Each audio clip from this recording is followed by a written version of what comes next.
Hi friends, ఈరోజైతే మా ఊర్లో జరిగే పీర్ల పండుగ గురించి అయితే మీకు చెప్తాను.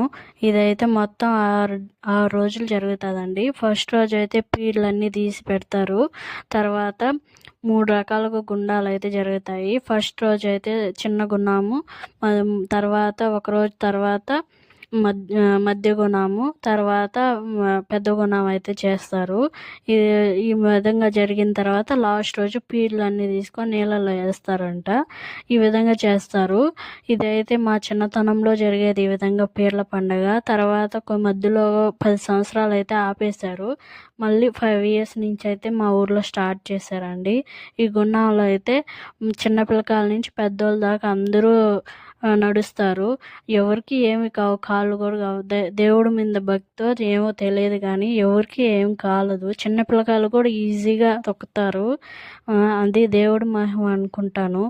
ఇదేనండి. ఈ వీడియో కానీ నచ్చినట్లయితే లైక్ చేయండి, సబ్స్క్రైబ్ చేయండి. Bye friends.